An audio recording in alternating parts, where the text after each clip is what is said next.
Hey everyone, welcome to Shootouts and Shoutouts. This is our after show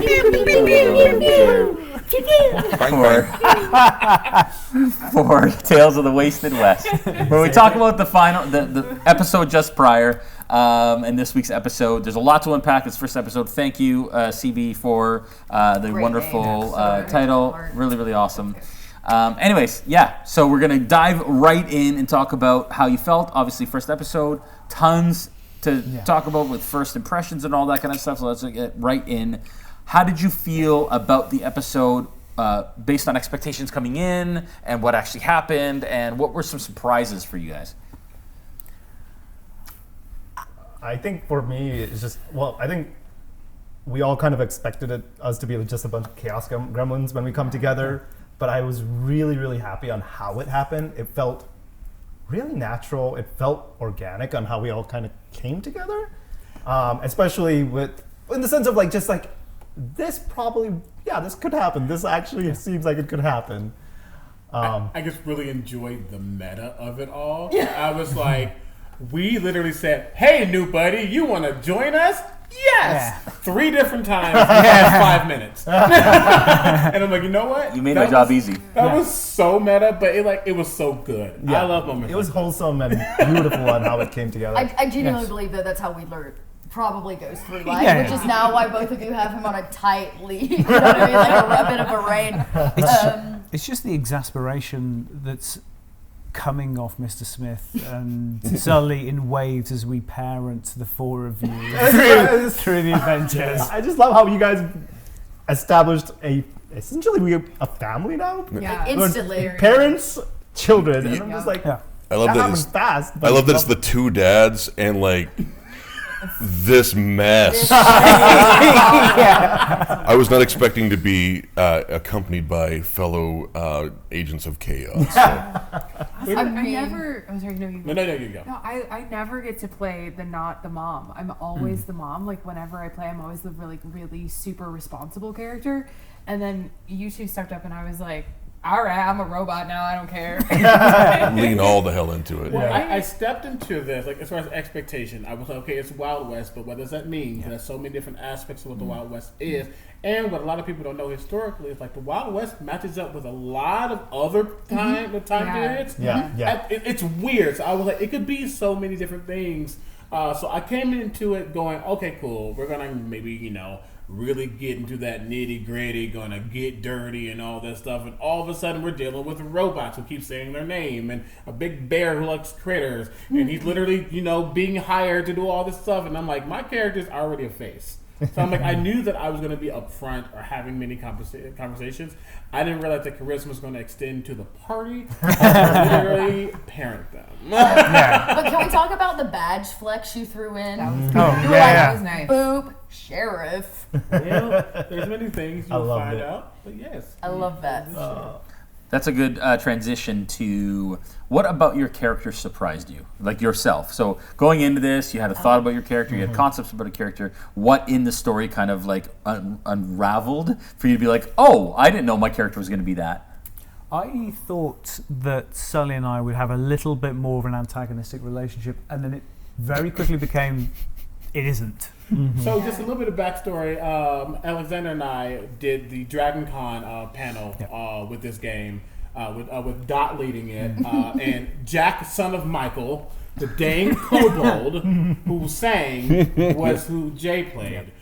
But we this playful but antagonistic relationship was forming, and I was expecting them to butt heads, or even if it's playful or not, just whatever. So the fact that they've already been all right, we're the 2 serious ones. When stuff needs to get done, we're going to get... You all go off. We're going into the room to have a conversation. So I thought that was very... Yeah, I was not expecting that, and I'm not mad at it. So who knows what's going to happen from there? I think for me, I was initially planning Shiv to be someone much more grungy and very because he was supposed to be a merc that was on a mission, and he had something going on in the backstory. And then all of this happened, he's like, you know what? He's gonna be an opportunist, and I think you labeled that perfectly. He's like, I have jobs that I do. I can do other things in the meantime that are personal, but this is how I make money. And you're all a bunch of suckers that I'm gonna try to squeeze as much money out of, but still do it in an honorable way in a sense. And I think it's just that kind of seeped into how I interacted with you guys, and I just loved how that ended up. But what I also loved is that we were able to showcase some of the more underlying seriousness that's going on for him that I really enjoyed. So I think there was like that nice balance that I didn't expect to have, that especially not this early on. So I didn't think Wedler give up the map. Like that's his like most treasured possession, and I thought that was like that moment of like, where of all the places it's been safe, it's always been on Wedler. Where's the single other place in the entirety of the Dreadlands that it would be safer? His pocket. His bear pocket. Right, his bear pocket is the only other more safe place than it is in Weasler's hands. And I had that moment, and then the idea of like Wedler kind of giving up the precious, right? If you want to put it that way, is like, oh, I feel a little empty or like naked in certain ways, and like figuring it out. So yeah. When we started, and you're like, yeah, you're from here, and I realized Jesse didn't know a lot about the town. Sure. And I let that inform everything. I was like, all right, well, I don't know what's going on in there. Why doesn't Archie? Because he's been kicked out, and I have ideas for why. Yeah. And then I realized, like, he's just this guy that's been living on the outskirts of town probably his whole life. He doesn't know really what's going on in there. And I'm like, he's going to have such an innocence about him, but also like, you can tell like he is this literal bull in a china shop everywhere he goes. And I think that that decision of just like, because initially when I came up with the idea you came up with the idea for Archie. Initially when we were talking about who Archie was, I had something way more competent in mind. But the fact that like he's been living here for so long and has no idea what's going on, I'm like, no, this is a precious bab doing his best. Yeah, yeah, it's good. Now I want to give a shout out. Can I give a shout out? Yeah, of course you can. Because it's to you. It's shoutouts and shootouts. Paper and ink was single-handedly one of the greatest instantaneous, unexpected GM moments I've ever goodness, seen. guys! Come on now. It was so brilliant because that the spell, the wording feels like it could be interpreted a lot of different ways. Like what is the spirit of an inanimate object, and the fact that you took it so literal. You literally broke the map up into its two most literal parts. And I just, it was just so brilliant. So good. Yeah. They had like personality. Yes. It was, that was smart. Ink was Finn presenting, obviously, like, wow. It was just like that harshness versus the roughness. I was getting paper. I was like, this is familiar. I don't know why. And it was the last line of dialogue from paper. I was like, oh, it's Michael Keaton's Beetlejuice. It is Beetlejuice. Yeah. Oh, I didn't even think of that. That's Speaking of the genius that used that spell. Yes. I don't know. I do this thing when I play D&D, I immediately like rethink everything I did, and I'm like, why did you do it that way? That was so silly. So like, I don't know. Like, I don't know what I expected. Like, I knew going in that I really wanted Nexus to be like very. Like, she knows a lot about a lot of stuff, but she hasn't experienced it. And so sort of like juxtaposing this idea that there's like this inherently like curious about the world character who hasn't like really gotten out much. And kind of like in my head, this is like her first time that she's like gone out like without her dad, like he's back home. And so it's like, of course, like this is the like she's like, yeah, these are my new friends. Like, what's up, Dad? Like, bye. So yeah, I don't know. I'm curious to see where she goes because I kind of am just kind of like feeling her out. Totally. Yeah, and in that moment, it was like, okay, well, at first I was like, oh crap. Then I'm like, wait a second, what would Paper and Ink actually know? Right. Yeah. Can they speak Common? Can they speak Goblin? Like, how does all that fit? Also, the Goblin Jarble was hilarious to go along with it. Yeah, it was all just it was such a, it's such an interesting kind of genuine moment and a way in which you never interpret a map. Like you know, it was just like fun. Yeah, cool. Yeah, I really enjoyed today. I really enjoyed the episode because easily it could have got off the rails. Very easily could have gone off the rails. But there was something about how each person was met. Everyone's like putting these very small seeds into a story that might not pay off to the very end. Like Mr. Smith not taking off his hat. Like you not understanding that it was just dust in your arm the critters, the gun thing, whatever's going on, Tweedler. Everything. There's so all of you. So much is like we're getting to know who these characters are. We're getting to know why these characters are, and we're getting to know that there's something more that you're just gonna have to wait and find out what it is. Mm-hmm. I would like to apologise for splitting the party immediately. Immediately. at the first opportunity. I love that stuff. I love that stuff. It's great. I just also think like what I really loved is that how amazingly distinct each of the characters are, and they kind of perfectly fit in with each other without really overstepping over each other. Yes. Yeah, very complimentary, very much like, because it's very easy for us, like two people who are gun-toting, to maybe give off the same vibe, but like without Not even, at all. but not in Yeah. the same. And I think it's just like and I loved how like you could have been like big guy, very ferocious, very aggressive, but then completely went a different direction. Gentle Just loved it, giant, gentle yeah. giant kind of a thing, and the literal chaos in the group versus the innocence of the group, just kind And of the balance. and the balance of that, and then yeah. like just you two were just absolutely. I loved how that played off. So Yeah, mom and dad being like, we're going behind closed doors. You can't hear this. yeah, And they're like, be, okay. be good, kids. I drank a whole bathtub. I will say, Also, another dude. unexpected moment. Brilliant. yeah. Your comedy in this whole episode was really Really great. choice. Really good. Mwah. Super good. Thank I you. don't know. I want to say, I'm just gonna hint at this. I want to see if anybody in the audience can pick this up. We all had a conversation about something about our characters and how we all kind of connected to something else. Maybe it'll shine more later on Yeah, as we little- play. little- it. little But phantom we were able to, parallel. but we were able to pick it up immediately, and I think that really also elevated, because we didn't even mean to, but already that I felt like it elevated how we are perforing to the next level. Yeah. The fact that we were all able to identify that. So You we'll said it, see. and I went, okay, I know my job. Yes. I was like, I know my great. job now. Yeah, it's fantastic. It's fantastic. Okay, 5 minutes left. Oh. What happened in the episode near the end, the little reveal out the window? What are your thoughts on plot? Like, this is my opportunity, and it's funny because I did a panel at DragonCon for DMs, and I said that I love doing these because you often give me ideas I wasn't thinking of, and now those things become. So, I mean, it's fun, but I'd love to hear and understand kind of what little puzzle pieces you're, even first episode, are starting to put together about the future of the campaign. I have a theory. Yes. I have a fan theory. My fan theory is that, so the graveyard is here, and whatever was spotted here. I think an undead cut across the road and was headed for the pigs, and he was gonna eat the little pigs, and then he ran up the road. That's what I think. I think they're zombies. That's what I think. I don't know why. I don't know how.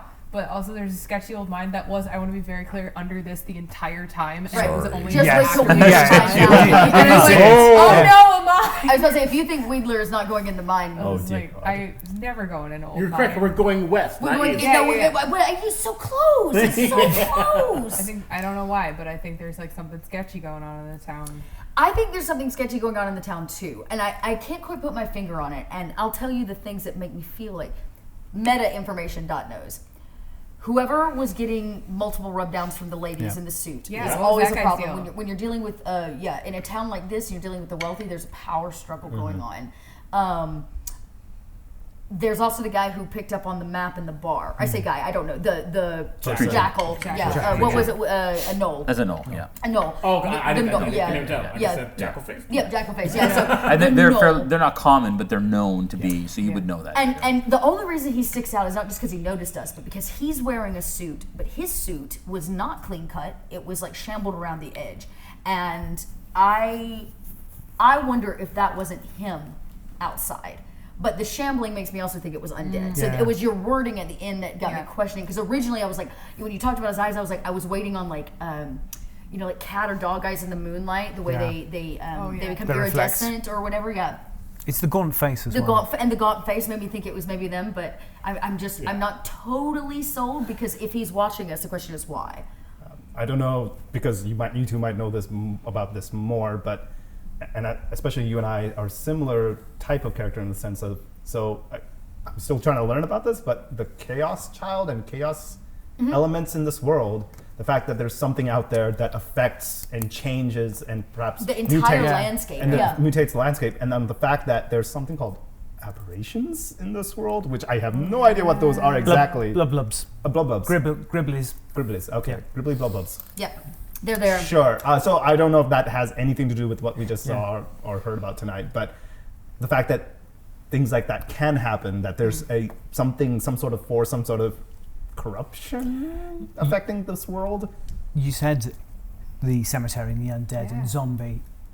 A Wild West story for me, zombie's a little simple. I like the idea of a revenant driven forth from the ground to seek revenge on somebody who has wronged him. So something with a little bit more purpose and vengeance in there. Yeah. Like it was the frayed cuffs. Zombies are notoriously they're terrible. Yeah. The fact that it ran off and shambled off. Coffins are hell on hems. Yeah, I know, it's terrible. There's actually a few questionable things about this town. Yeah. Actually, now that why is everything so expensive? Already. There's a few questionable things about this town, which also include this sanctuary. Yep. Yeah. That's why Wedler got the boost, the cheerleading boost from Archie, because Wedler had to know what was on the other side of the wall. And I imagine as a dust goblin, Wedler has never seen that much green in their life. Ever. That much green in their life, which makes this like a really rare thing. And it's built around a temple, you said. So my question is, whose temple is it? Yeah. So, thoughts on by all means. These are my quick thoughts. I think that using shambling and using gaunt hint that they are close to death, undead, whatever. So there's definitely something. I kind of think it's a slight red herring. I kind of think it's a slight red herring because if we're just thinking outside of the game for a second, just thinking meta, we always need a reason to be together, and this could be a moment to create that. I'm not saying it's not important, but I think it's a red herring to the truth of the town. If we want to go with the temple route, a temple can always have hollow on it, maybe, and if it's that, potentially there is an undead problem that we might need to deal with, or might have to deal with if we stay longer, because I know Jay and time is always of the essence. So those are my initial thoughts. However, I did note the guy in white, the jackal. I did note the two individuals because I thought her name was Finn, was the proprietor of the Paradise Rolls. And then somebody else came later, so I was confused about that. I also noted that as we were talking, in the end, he made a very specific point to talk about how loud the spinning coin was. Multiple times. Multiple times. Which makes me think they're drawn to it. Something's happening there that might be being drawn. That was my initial thought. So I think there's a lot that could happen, but we'll find out. Yeah, and like this place, this ruin, this caught my eye immediately when we came in, because it was the first thing we saw when we came into town, and I was like, why is it the only ruined building if you've got a carpenter in town who's rebuilding houses, lots of them? Yeah. Why has this been left? It's not just that. I mean, when you have houses built so close together, made of wood, if one burns down, they pretty much everything goes. Which makes me think that that's been destroyed in a more deliberate manner. Way. I was thinking the same thing. I was like, why that building? Well, what is it? That's the old needle and thread? Yeah, we don't know that. We don't even know what that is. I will also say the shambling and gaunt face.